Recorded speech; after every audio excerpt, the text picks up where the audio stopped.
Welcome back to the Circuit de Barcelona, Catalunya for one final time here on race day. It's time for the Moto2 European Championship class to finish off our action, where 16-year-old sensation Fermin Aldeguer continued his 100% start to the season earlier on today. Will it be 5-star Fermin in a few moments' time? We're about to find out. 17 laps ahead of the Montmello circuit for the European Moto2 class.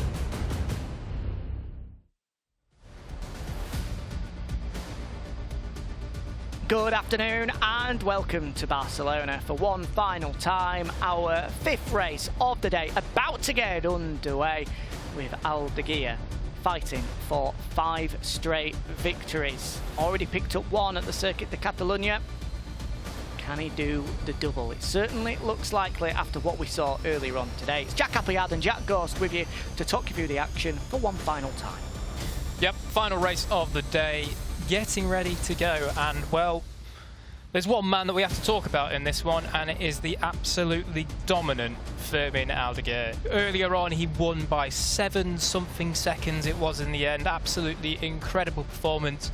Left second place man Alonso Lopez very, very annoyed indeed, and this is exactly how he did it. Yeah, he was forced to work for it this time around, did Aldeguer, starting from pole position for the first time in his Moto2 career, and he just got bullied. He got sandwiched out into the opening corner with Tulevic and Alonso Lopez able to get the better of him. It didn't take him long though to start to pick his way through. He found his rhythm.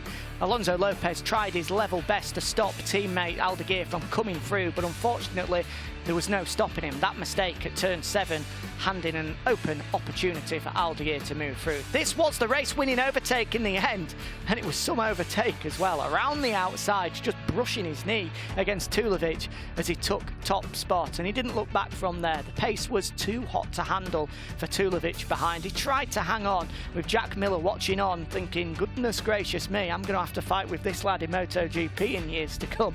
Marcel Schrotter there as well, thinking, Christ alive, I'm going to have to do it next year. In fact, no, he'll have to do it next week at Germany. The fight for the final podium places, that was a little bit more competitive. Alonso Lopez in the end getting the better of Lucas Tulevic. It was drowned behind with Alex Toledo taking out Kemin Kubo in a nasty looking crash. Fortunately both were up and okay as a result of that one. Aldeguer continued to push on further forward. We saw a crash from Adam Norridan out of 4th place. Disappointment for the 22-year-old Malaysian, having started the year with 3 straight top 4 finishes. Here is the Liqui Moly intact Sepang International Circuit Racing man trudging his way through the turn 5 gravel trap. No such problems for Aldeguer though. 4 out of 4 to start 2021, and a good old stand-up wheelie for good measure as well. Now he'll set his sights on making it 5 out of 5. And you certainly wouldn't bet against him doing it.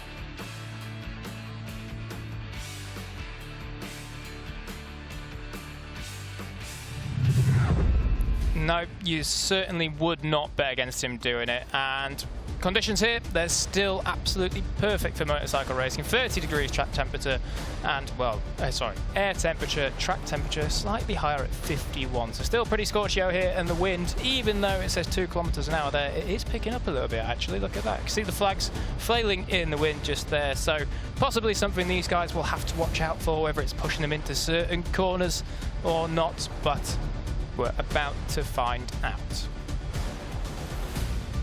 Yeah, the wind always does seem to pick up in the afternoon here, and it can play a bit of a problem. We'll just have to see if anybody falls foul to it. It can catch a few out.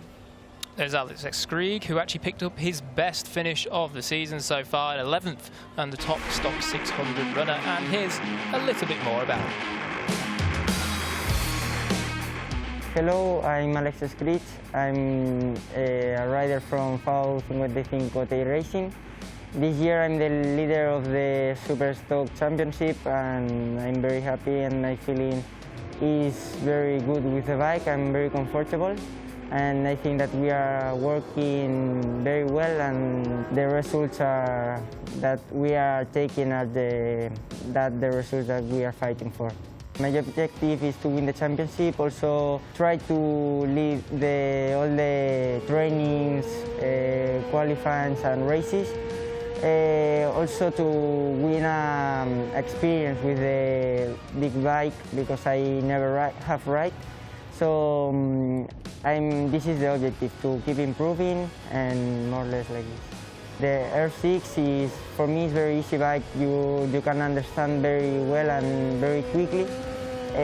Also, this bike permits you to ride like you want. It's very flexible, and I'm very happy with this bike. Since the first day, we did like a small family, and we are very happy with the work, and we understand us very well. So this is easier to do the setup of the bike. And for me, I'm very happy with this team, and I would like to continue with them if it's possible. Alex Krieg there, the man that's leading the Superstock 600 Championship. You saw him talking in the FAU 55 squad there, of course, run by Hector Faubel, an 8-time winner of a 125 GP. But they've also got Jose Antonio Rueda in his corner, who also works in the Moto3 World Championship paddock for the Tech 3 squad. So he's a man with a lot of experience, formerly with Snipers as well. So they've certainly got a lot of knowledgeable guys in that squad, and it's proving quality information for Alex Krieg, who himself is actually a Red Bull Rookies podium finisher. He's hoping to do exactly what Aldeguer has done, win that championship, get a plum seat in the Moto2 Championship, and hopefully dominate in the same fashion that Aldeguer has done. We've just seen his record in 2021 so far right there. P1, P1, P1 and P1. And you'd be a brave man to bet against him making it 5 in a row. Yeah, I'm not betting against him. You can if you want, but I'm definitely not. So, yeah, it's a little bit of a whitewash, so to say, in terms of the number of victories and the amount of points that Fermin Aldeguer has picked up. This is the man that is closest to him, sat on 80 points, as you can see there, courtesy of those 4 second places. And really, Alonso Lopez has got to be wondering what on earth he needs to do to find the speed, the time, the consistency to catch Fermin Aldeguer. When someone is in the other side of your garage doing a lap time or a race time that you are struggling or just can't do, there's nothing more frustrating. No, it certainly is. He'll be scratching his head, and there had to be a consoling word with Alonso Lopez in Parc Fermé, because you could see the frustration etched across his face. But if you're in his corner, you say, look, Alonso, keep chipping away. With those 4 second place finishes, he's only 20 points adrift. All it takes is a mechanical problem, a free crash for Fermin Aldeguer, and suddenly, if he's sticking himself there in second place, he picks up the 25 points and he's leading the championship in a blink of an eye. Exactly, and we've seen it even today in Hawker's European Talent Cup. Adrian Cruzes, the leader of that championship before today, was running up the front in that battle at 4 that broke away from the rest of the pack and just crashed, made a mistake on his own, crash going into turn 8 and threw away the title lead. And that's exactly the same sort of thing that could well happen to here to Fermin Aldeguer or any one of these riders for that matter.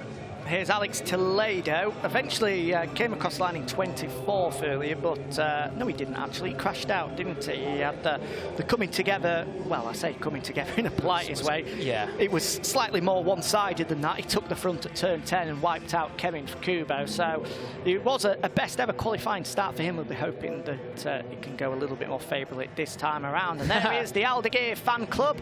I tell you what, you can spot them, can't you? You'll see them from a mile away as they wave their bright yellow shirts around. Certainly can, but I'm sure that fan club is only going to get bigger and bigger as this year rolls on, particularly with Aldeguer making more appearances in Moto2 World Championship and as he wins more races here. Here's Adam Norridan. Had a strong ride going in the first race. Very, very unfortunate to crash out, but I'm sure he'll rebound. He's had 2 podiums already this year, and he wasn't too far away from that podium battle in the first race. Rounding out the second row of the grid will be Xabi Zurutuza. The Andorran picked up a career best, 4th, or a best of the season, should I say, earlier on today. Can he do the same again? All eyes on Aldeguer from pole once again, Jack. So here we go then for the grid. Everybody leaving the grid and we're almost ready for racing. Aldeguer on pole from Lopez and Tulovic. Toledo, Adam Norridan in 5th and Cardelus in 6th. Watch out for him, he had a good ride in the first race. Bishikirski came home to 5th. Wilford went to 8th and Dimas Eki Pratama also had a good ride going as well. Gutierrez on the Bull Taco, he did very well in the first race. Watch out for him coming through. He was good in the hot conditions yesterday in qualifying too. Leish View, he unfortunately didn't finish. Matteo Rato in 12th. Krieg, Ciatti and Vostotec. Then from Fernando Paz, Orgis, and the last one on that grid was Jared Schultz. Guillermo Moreno from Perez and Borbum, and then Mertens, Orgis and Minozzi round out the Moto2 and Stock 600 runners as we are racing for the final time today. 17 laps ahead of the European Moto2 guys, and it's simple for Lopez and Tulovic. They need to get the same sort of start they got in race 1, and they have to disrupt the rhythm of Aldeguer. He's got half a second, 3/4 of a second, a lap on those two alongside him on the front row of the grid. But if he can get in front of him, just start to mess up in his rhythm, just force him to have to do something differently than he's done this year, you never know what the outcome might be. Well, what they really need to do is that famous tactic employed by a certain GP rider here today, watching along with Marcel Schotter, Jack Miller. When someone comes past you, you need to bite back immediately at the very next corner. They've got to make that move, disrupt his rhythm, as Jack says, and just make sure he can't get into his own rhythm, and then just start banging in those blisteringly fast lap times that no one else can run. But of course, that is something that is far, far easier said than done, especially with the form and the pace that Aldeguer has got, or has shown so far today. But we're not writing anybody out just yet. We've been watching motorbike racing long enough, Jack, to know that anything can happen. Yeah, well, we've seen in GP this year, in the MotoGP class, with Fabio Quartararo having weird, freak, random problems. Anything could happen. Yeah, motorcycle racing is not done until every single runner has crossed the line. And even then, depending on track limits penalties, it's maybe not done either. As they roll round turn 10, I'll say there's been plenty of action going on down there today. It's been a great improvement to the Circuit de Barcelona. Catalunya has that revamped turn 10 there. There's a look at the championship then. Aldeguer with 4 wins has 100 points, and Lopez with 4 second places has 80 points, the sort of maths that I like to be doing. But that just plays into exactly what we were saying earlier on. Lopez just needs to keep chipping away, and you just never know.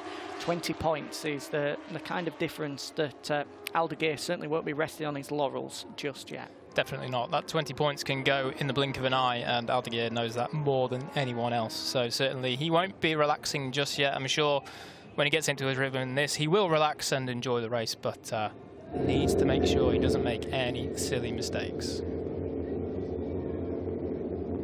Lining up on pole position then is Fermin Aldeguer. Will it be 5-star Fermin? In a few moments' time, there's a couple of riders at the back of the pack there, just holding their right hand in the air. Have we got?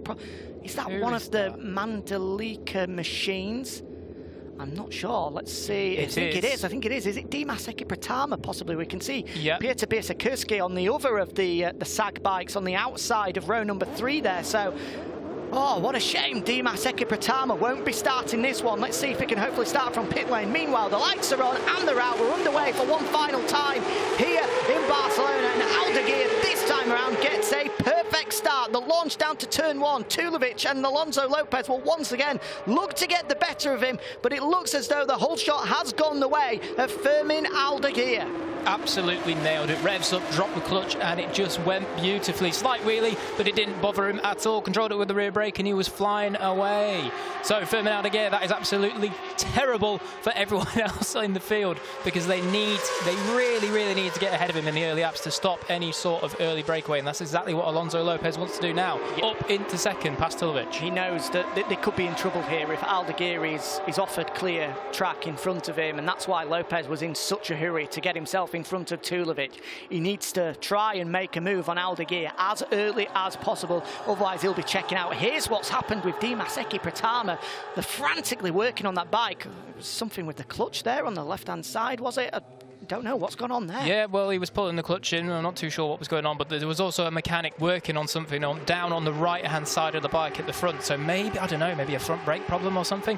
No idea. Anyway, commiserations for Dimaseki after a strong run in the first race, finished 6th. Really good result for him, actually. But back to the front, and look at that. Aldeguer's already pulled out half a second on his teammate Lopez. Lopez needs to get to work, as Dimaseki does actually get to work now. Out onto the tarmac he goes, so hopefully all is well with that Calyx of his. There goes Pratama, as you say, the 28-year-old, hoping to salvage a couple of points. Certainly on the Moto2 machine, if he can get into a rhythm and there are no further problems with that bike, he may be able to pick some of them off to get into the points. Meanwhile, at the front, Lopez is pushing hard here. Yep. He's not allowed Aldeguer to escape just yet. The difference is only a couple of bike lengths, a couple of tenths between them. Can he make his move into turn 1? Here comes Lopez, looking up the inside, but no way through. Aldeguer will know that he's got company and he's got a race on here. He's going to have to get him somewhere where Aldeguer isn't expecting it. Maybe turn 4, if you can get a good run through here, through 3, lay it over on the side, easy with the throttle, get it nice and turned and then fire it out. Maybe, just maybe, you can get a run down to turn 4. We're coming up to it now as we see the 2 Dynavolt Intact GP boys. Those teammates are sandwiched together for 3rd and 4th. But no, Lopez can't get the move done quite yet.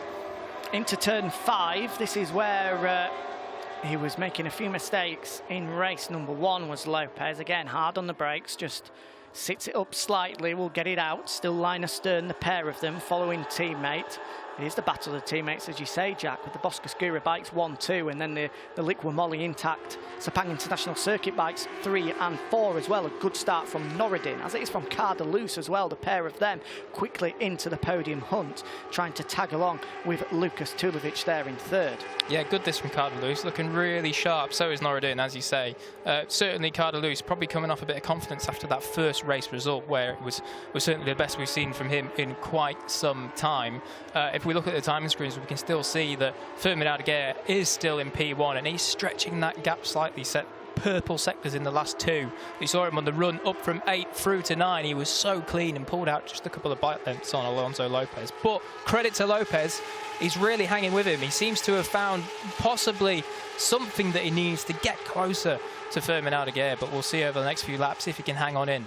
Yeah, on this opening couple of laps, you know, the proof will be in the pudding in a few laps' time as the tyre wear starts to drop off and Aldeguer seems to come onto his own. So far, so good, though, with Lopez, and he looks as though he may well be able to go with his teammate. And obviously, we saw this in Estoril.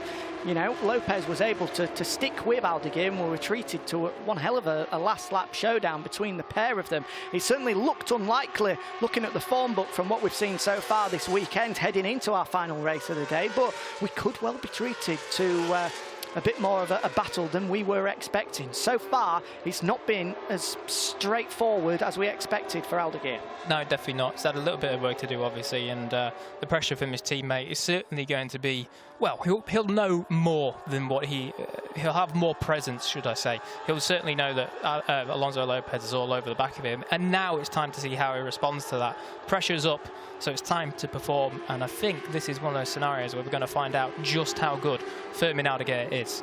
Yeah, it's a really, really important race, this, for Alonso Lopez. He needs to get the job done, because otherwise Aldeguer's confidence will grow and grow, his development on the bike will grow and grow.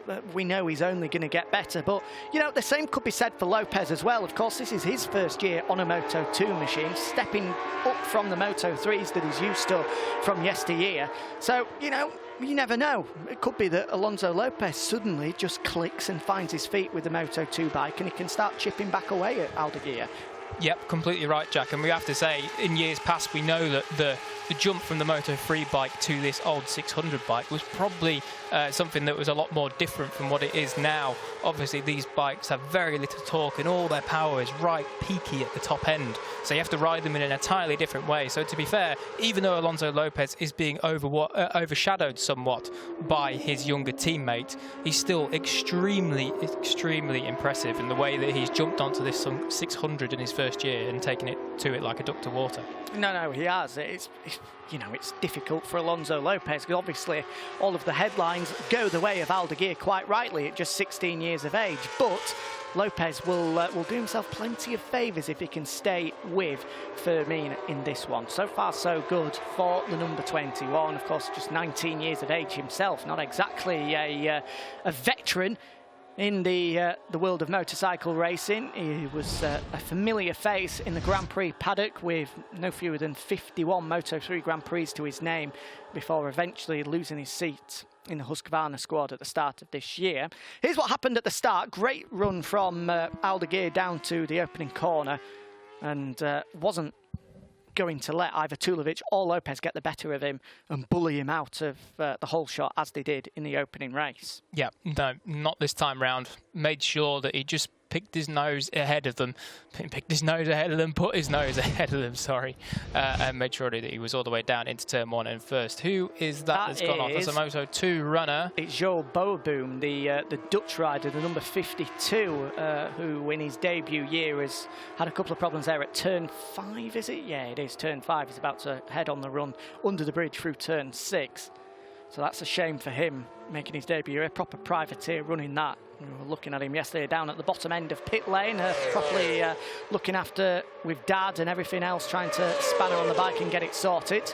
Yeah, doing it all themselves, and that's what you like to see. That's the spirit we like to see. Proper motorcycle racing, that just going at it with their own knowledge, their own tools, their own money. So certainly good to see, but unfortunately this one's not worked out too well for Jo Boeboom. So here we go. We're on to lap number 5 now, with 4 completed already. And this is the part of the race that we believe is where the tyres will just start to lose a little bit of performance, that first noticeable drop-off. And already you can see that Aldeguer is just starting to stretch a little bit the elastic between himself and his teammate. This is going to be a crucial period for Lopez here. Meanwhile, in this fight for 3rd place, still Tulovic leading the way. Norridan has been shuffled back to 5th, and it's Cardelus that's taken over the running of applying the pressure on the German in 3rd spot. But Tulovic does himself have a little bit of a comfort buffer there. A couple of bike lengths that will keep him a little bit more peaceful. Yes. He goes through the likes of turn 10 in the final corner. Definitely, but Tulovic, I do feel, will be sat on that bike a little bit annoyed. He's obviously seen the two Boscoscuros scamper up the road ahead of him, and he's 3.9 seconds behind Lopez now. And obviously in the first race, he was ahead of Lopez for much of the race. So whether it's the track conditions, possibly getting a little bit greasy as it's been baked all afternoon now, or whether it's just he's made a choice with setup and gone the wrong way, we do not know. We'll have to find out, but certainly for Tulovic, not quite as competitive as he was earlier. Yeah, he obviously got the whole shot in the opening race of the day, or the opening race for the Moto2 class today, and by being able to take the whole shot when Aldeguer came past him, when Lopez came past him, he was able to latch onto the back of them and get dragged along with them, which I think helped him to the podium. He's not had the same benefit this time around, which is maybe why he's fallen a little bit further back. And talking of falling back, that gap between our two Boscoscuro bikes at the front is as big as we've seen it now. Half a second, the difference between Aldeguer and Lopez, as we have 12 laps remaining. Yeah, just at turn 1 there, Lopez went a little bit deep into... Oh, Byszykurski's crashed out. That's a shame for him. He finished 5th in the first race and was kind of back on form. So such a shame for the pole runner to crash out there at turn 1 by the looks of it. As you can see, the long lap penalty. So Byszykurski, that's his race day dawn, an early bath for him.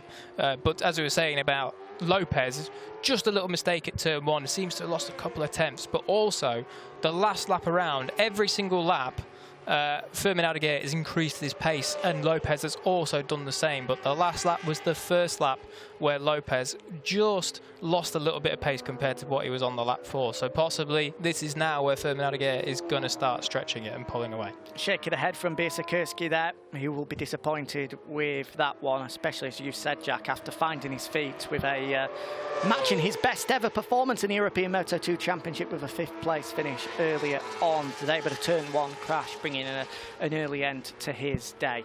It looks like we're at breaking point now between Alonso Lopez and Fermin Aldeguer as they come across the line to complete lap number 6 of the Circuit de Barcelona Catalunya. It's a second, the difference between Lopez and Aldeguer. It looks as though Fermin is en route to a 5-star performance. Still a long way to go, but his pace just too hot to handle for Alonso Lopez. Yeah, fastest lap of the race for Aldeguer, 45.1. Oh, actually tipped in a little bit too early there at the turn 3, but no dramas, got it all sorted. Yeah, Alonso Lopez was half a second off that mark, down at a 45.6, and that was actually his slowest lap for 3 or 4 laps as well. So possibly that mistake, or maybe it is just he's starting to drop off and having to conserve those tyres as we go late into the race. Yeah, that is a factor as well, you know, just because the elastic is really stretching out to breaking point at this point doesn't mean as we tick the laps away, it won't close back in as we get closer and closer to the finish. So far so good though for Aldeguer. It's a good ride from him. Once again, just having to do it differently, you know, he battled his way through from 3rd on the opening lap, or the opening couple of laps in the first race. Today he's hit the front, he's had pressure, he's proving that he's got it all so far, is the 16-year-old. And of course, he's looking to match the record set by his Boscoscuro teammate in the Grand Prix paddock, who is currently recovering. Best of wishes to Jari Monteiro, our European Moto2 champion from last year, who started the season with 6 victories in a row. If he can pick up win number 5 here, Aldeguer will head to Portimao in 3 weeks' time, looking to make it a sensational 6. Yep, certainly, and he went quite well in Portimao last year on the Stock 600 as well. Picked up 2 good finishes there. Look back to Tulovic now in 3rd place. Quite a solitary 3rd place, as well as Alonso Lopez now find himself in a fairly lonely 2nd place. But there was a little switch around of the order. Norridan and Cardoso have swapped positions on this lap. So Norridan back up into 4th. Although actually on the timing screens it seems that he's just dropped back again to 5th now. Yes, yeah. There he is. So that's why it's swapping and changing, because they're side by side, Cardoso and Norridan. And I think the fact that they've been battling as hard as they have done is what's given the chance for Tulovic to escape and start to cement that podium finish. Back-to-back podiums for him here. I'm sure he'll be happy with that one. After, well, you know, I don't think it went to plan for him at... in the Moto E. He's currently 10th in the table there. He's picked up podiums before. He's been on the front row before, started here in brilliant style with 2nd on the grid in Jerez, but so far at a best of 7th with 8th here last weekend. But it is so tight in Moto E. Of course, those guys, as we said earlier, back in action in the Netherlands in 2 weeks' time as we return to Assen. Yeah, and Moto2 compared to Moto2 European Championship, that really couldn't be 2 more different styles of racing. One pretty much a marathon sprint and the other, well, just a sprint. So, yeah, incredible the versatility that Tulovic has been able to do over the past couple of years, because of course he's been in this paddock for 2 or 3 years now, and also in Moto2 as well. And he goes quite well in both. Does a very good job, does Tulovic. Here's the fight for 4th, then Cardoso at the moment, the Andorran, just holding off Adam Norridan. Of course, both of these guys with vast Grand Prix experience, as we see Jorrel Boerboom eventually throw in the towel. We saw him crash out at turn 5 earlier, remounting, but that is it. Game over for the Dutchman. Tell you what, though, that's a cool helmet design, that. Very, very nice indeed. Does look nice, does look nice. And Boerboom, I think, as you said earlier, Jack, will be a name that's fairly familiar to British race fans. He spent plenty of time in the British GP2 series, actually finished 4th in that one back in 2019 with a podium at Donington Park. So we're hoping to cut his teeth in the European Championship, moving up from the British series, the national series, to this European class. Yeah, and that's one thing that isn't really said about enough for young British runners that then do come to the European stage. The tracks that we have in the UK are, well, different to say the least. Places like Cadwell Park or Alton or Knockhill, anyone that knows these tracks will know that it's very, very different from Catalunya here that we're racing at today. So certainly Boerboom not only getting used to the level of competition here, but also the circuit. We know that Sam Wilford, who's running in 9th in this race, has been doing it for a few seasons now here. And when he first transitioned across, he said, yeah, he couldn't believe how different everything really was. So yeah, certainly another factor to add for when you're a young Brit coming across to compete in the European Championship. I think that's the understatement of the year, that Knockhill is quite similar to the circuit de Barcelona, Catalunya. Both brilliant, though. Yeah, they are. For a start, the biggest difference is it's 30 degrees here. I don't think Knockhill has ever seen 30 in its life. I don't think it's ever seen 20. Well, back when I used to be in the BSB paddock for a little bit, it was pretty toasty there 1 year or two. I got horrendously sunburnt there a few years back. So, yeah, Knockhill can be very nice and sunny on its day. Well, that day is once in a blue moon. Fortunately, here in Barcelona, the sun shines nearly all year round. Certainly today, we've been treated to a glorious weekend of weather and some fantastic racing. This one so far is, well, yet to spark into life, but at least these two are going at it. Cardelus is on the limit to hold off Adam Norridan behind, and you can see just taking his hand off the handlebar for a moment there, just readjusting. Was it a tear off, was it? It may well have been the front brake lever position. They have the little adjuster on the left handlebar, so it may well just have been that, wanting the bite point at a different place.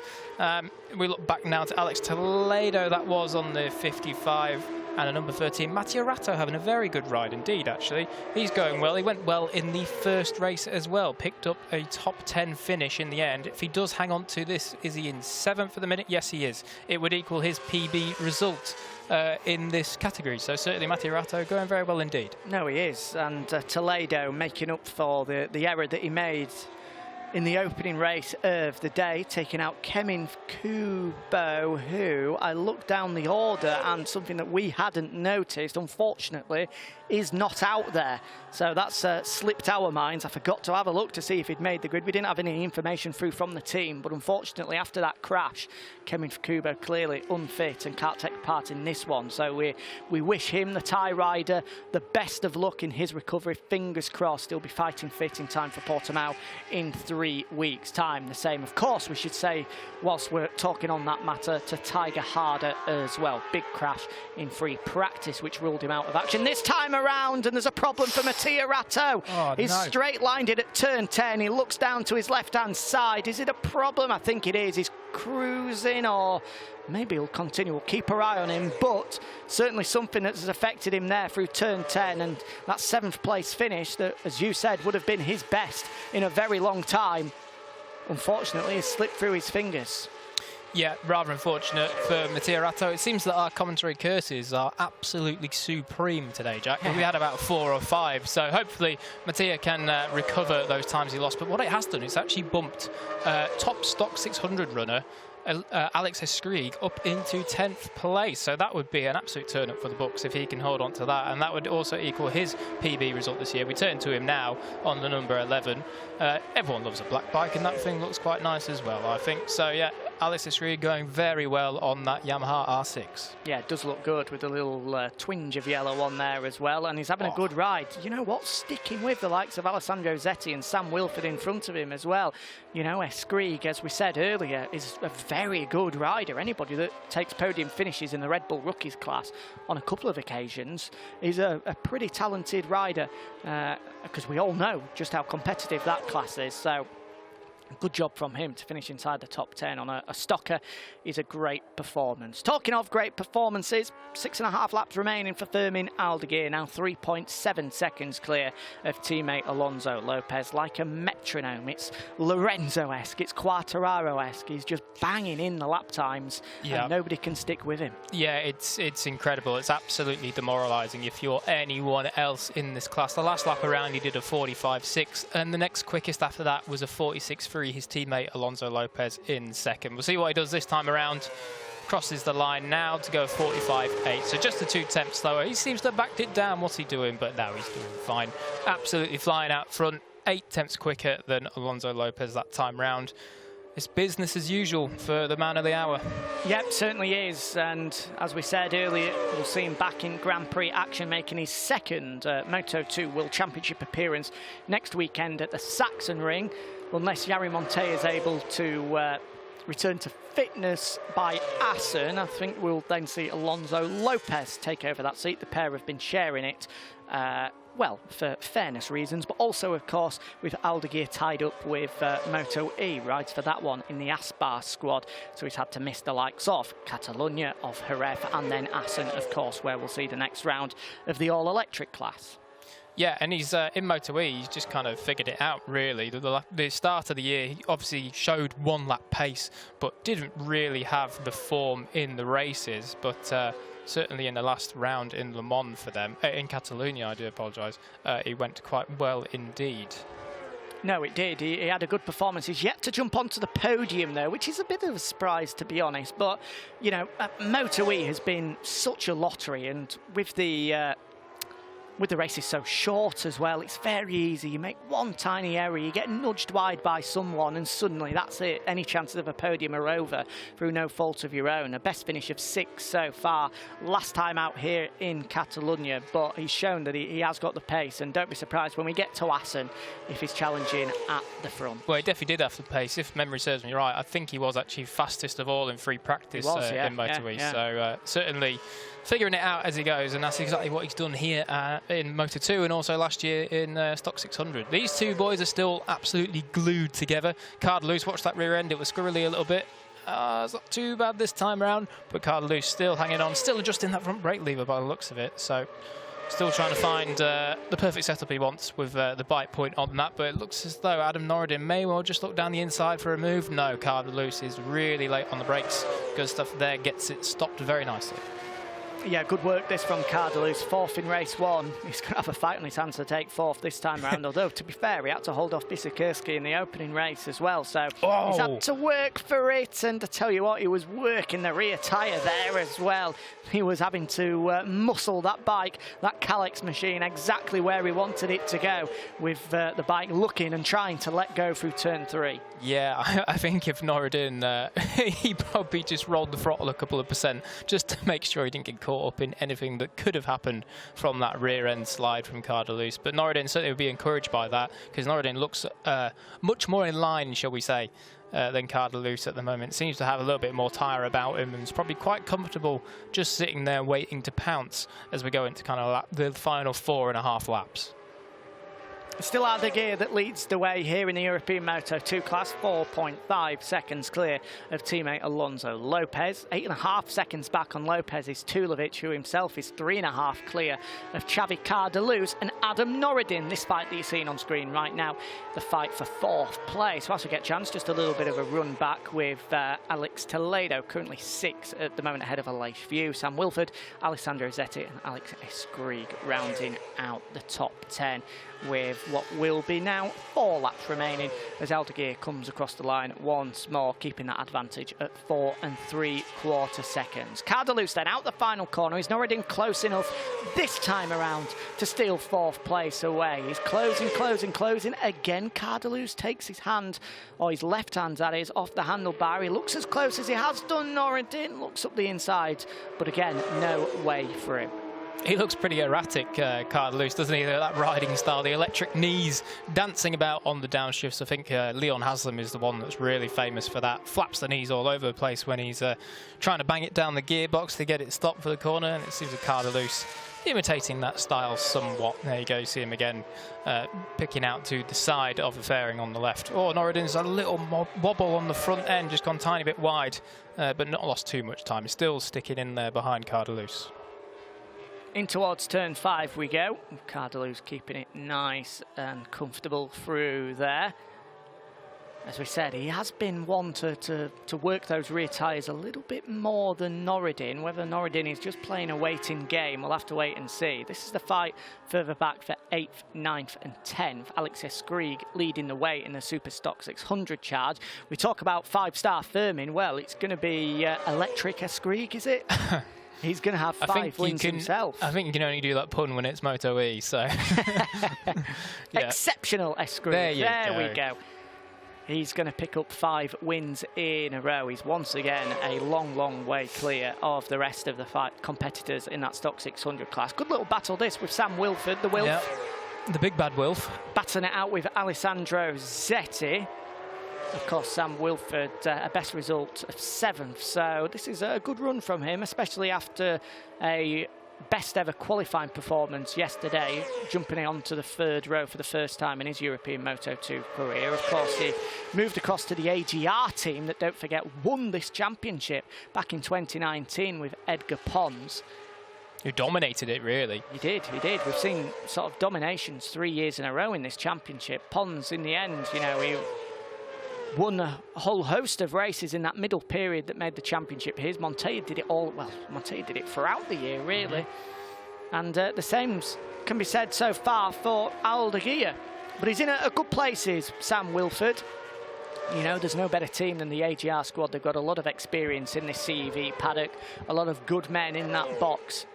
Having won championships, plenty of races, that can only aid his development. Still only 23 from Kent is Sam Wilford. And you got to say he's doing a good job as well. He's making war.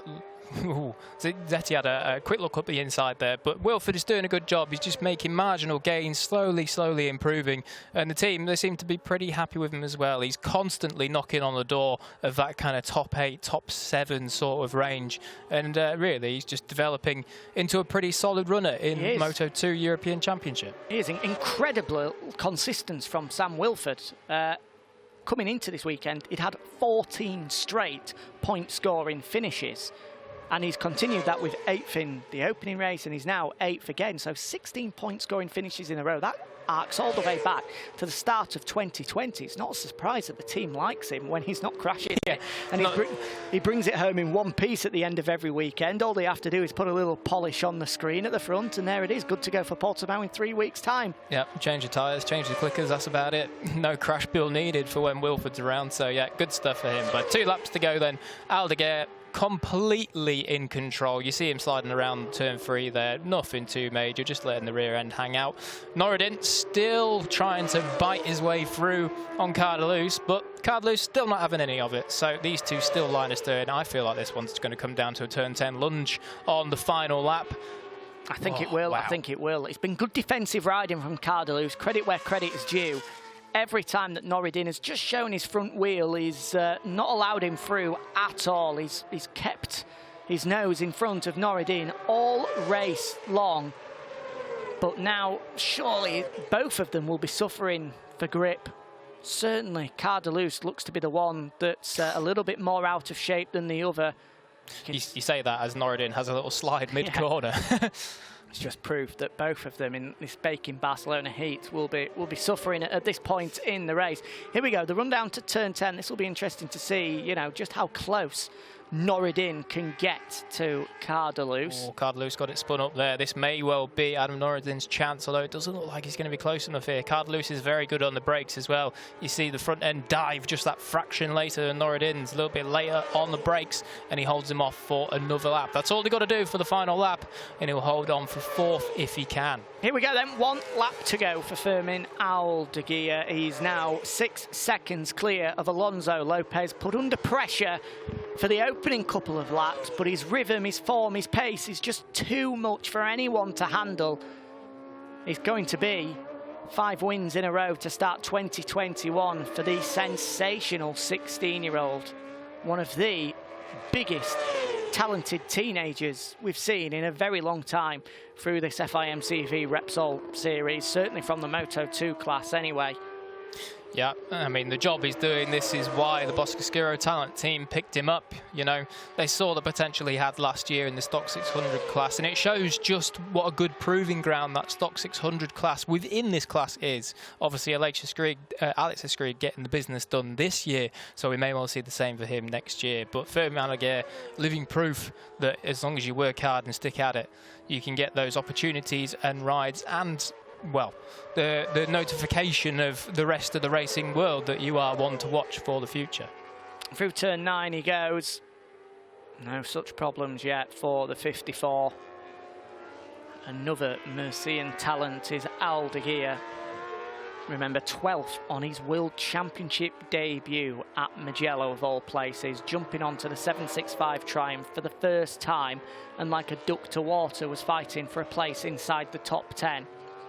He'll get his opportunity to fight it out with the biggest and the best when it comes to Moto2 next week in Sachsenring. But in the European Moto2 Championship, it's been all about him. A class above this weekend in Barcelona. It is 5-star Fermin Aldeguer, 5 out of 5 to start 2021, and it was never in doubt. Second place goes the way of teammate Alonso Lopez. Another second place means he's only 25 points adrift, a race win heading to Portimao, and it's back-to-back podiums for the German Lukas Tulovic. Who's going to win the battle for fourth? It's Norridan. Norridan gets his nose in front on the final lap. Oh, Cardelut will be so disappointed. He loses out by a 10, for Norridan gets that fierce fight for fourth.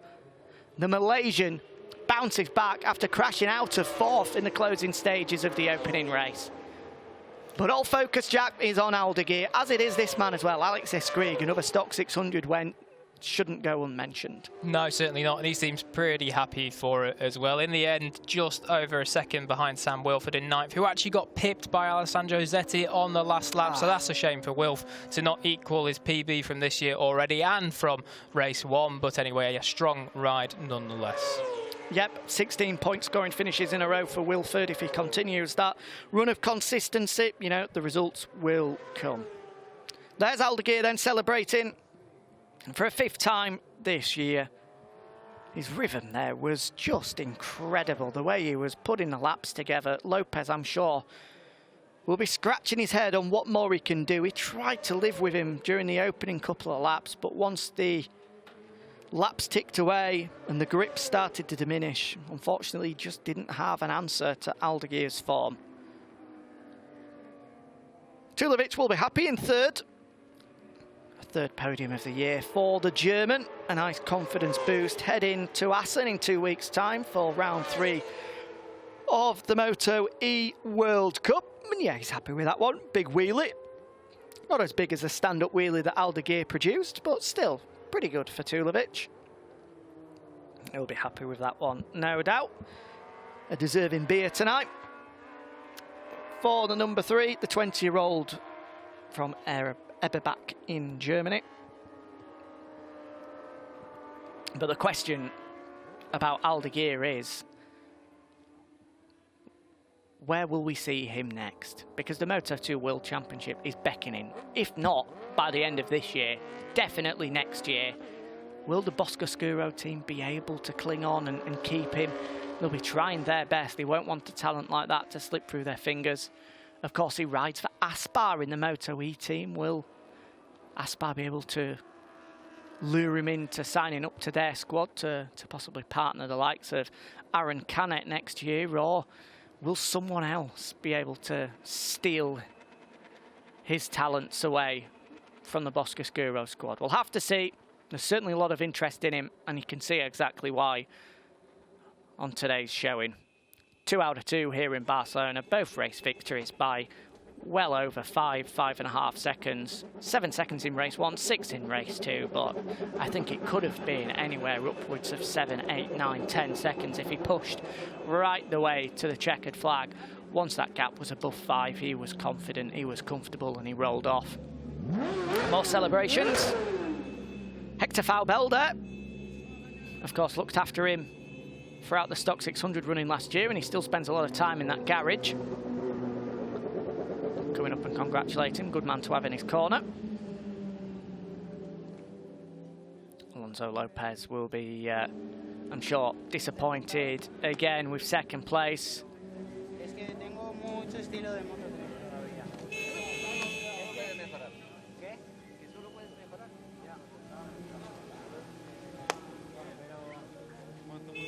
You know, saying there, what more can he do, pretty much?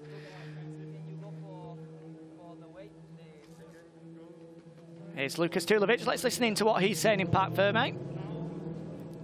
Oh, well, not much, actually, because he's off in to do the post-race scrutineering and get weighed. We will be hearing from Aldeguer, of course, very, very shortly. And here he is through the final corner. An incredible day for Aldeguer, one to remember for him, taking the checkered flag, the team leaning out over pit wall. That was a big fist pump. And he's got every right to be happy with it as well. Absolute perfection for Aldeguer throughout the weekend. Fastest in every practice session, pole position, 2 fastest laps and 2 race victories as well. He's not put a foot wrong all weekend. And he rounds it off with a huge stand-up wheelie and a bob of the head as well. That is good to see.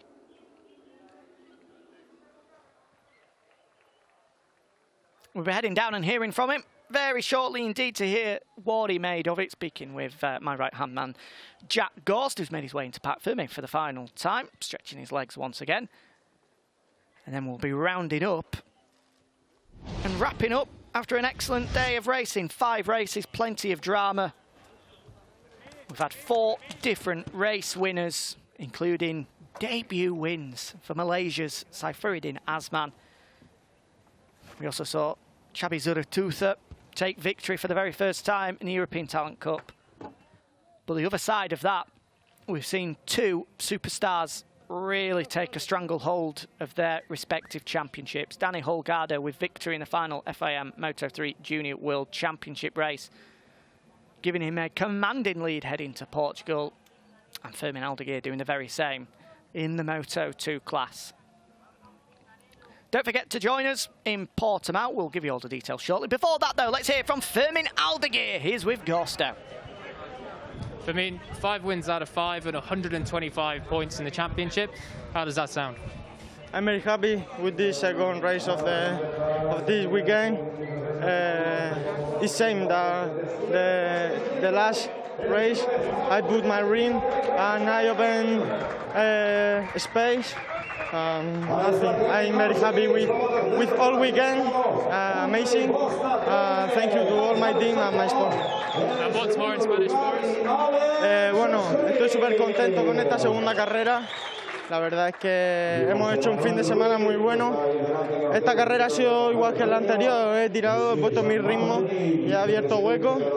Y nada, muchísimas gracias a todo mi equipo, a mi familia y un fuerte abrazo para mi compañera de clase, Paola.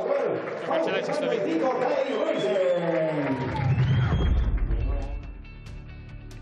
Fermin Aldeguer started from pole position, and despite a big wheelie off the line, he was able to take the whole shot, unlike what happened in race 1, where Toledo and Alonso Lopez were able to get the better of him on the run down to turn 1. Lopez, knowing the pace, knowing the form that his teammate had, quickly got to work to get ahead of Lucas Tulovic and tried to stay with his teammate. Meanwhile, there was drama on the grid, and starting from pit lane as a result was Dimas Ekipratama. The Indonesian, in the end, batting his way through to an 18th place finish. At the front, Lopez tried his level best to glue himself to the rear wheel of Fermin Aldeguer and try to go with the championship leader. In the battle for third, we saw Tulovic, Norridan and Cardoso in amongst it earlier on, with Joel Boroboom taking a trip through the gravel trap before eventually pulling down pit lane. As the laps ticked by, we saw Piotr Biesakowski crash out, making it double disappointment for the Pertamina Mandalika SAG Racing team. Tulovic had the pace, he had the form to be able to pull clear of both teammate Norridan and Cardoso in the battle for third. There were problems further back for the 13 of Mattia Ratto. He was in the fight for a best ever finish of 6th or 7th before eventually running on there at turn 10 through an unusual problem.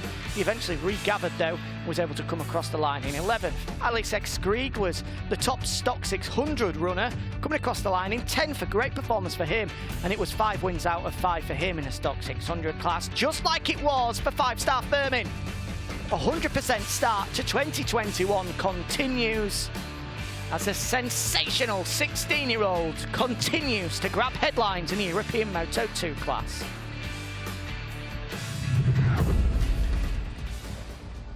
Yeah, not a bad day's work then for Fermin Aldeguer, really. 2 wins and it's furthered his tally, and this is how exactly they finished in the end. Fermin Aldeguer won it by 5.8 seconds this time from Alonso Lopez. Lucas Tulovic a little bit further back in third. Norridan picked up 4th, pipping Cardoso on the final lap with Toledo, Aleix View, Alessandro Zetti and Sam Wilford rounding out the top 9 runners in that one at the end. Top 10, Aleix Krieg, great performance for him as top stock 600 runner. Mattia Ratto eventually came across the line in 11th after that slight, hiccup mistake. We're not too sure at turn 10. Vostotech, or Geese Brothers, were 13th. 14th were Guillermo Moreno, Alex Perez and Jared Schultz in 17th. Dimas Eki eventually did come across the line in 18th, but 1 minute 43 back after the problems for him. As we see there, the number 99 of Oscar Gutierrez on the bull taco, unable to see the checkered flag, unfortunately, after a strong run-in earlier on today, but good performance from the multiple Spanish Supersport champion. Here comes one of the Ciatti Boscoscuro team members to collect yet another prize after a 5th straight 1-2 finish. Back-to-back podiums today for Lucas Tulovic. Thumbs up to the Boscoscuro guys, unable to match their pace today. Second place again to Alonso Lopez. I'm sure he'll be sick and tired of coming out and standing to the right of the championship leader after 5 straight victories, Fermin Aldeguer. What more can you say? He has been fantastic this year. Certainly has. Complete domination. Well, yeah, nothing more to add, really. Just been superb and brilliant. There's Mr. Jean-Marc Desnoux, the Vice President of the FIM Europe, handing out the awards. 3rd place going away of Lucas Tulovic. A nice confidence boost for him heading to Assen for the Moto2 World Cup. Alonso Lopez, 2nd place once again for him. Just 25 points adrift though, heading to Portimao, where we'll be hoping to turn the tables. But it's been the Aldeguer show here in Barcelona. He's dominated the weekend and wraps it up with a double victory. Brilliant from the 54, and yet another check now. Alonso Lopez takes the check. Clearly, Repsol unable to fork out any more money in the form of Aldeguer. And here, for the 5th time this season, is the Spanish national anthem.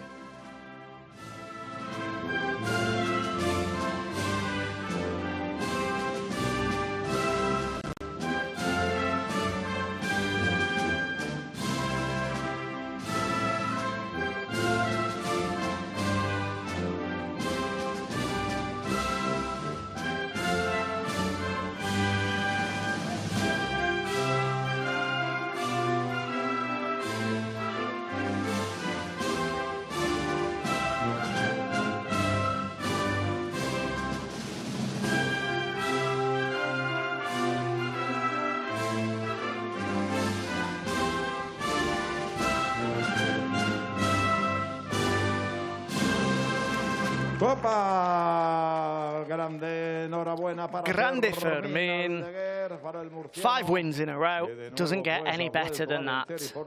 But still, at just 16 years of age, it's going to be the fizzy water for him. He's got to wait some time to get the bubbly going.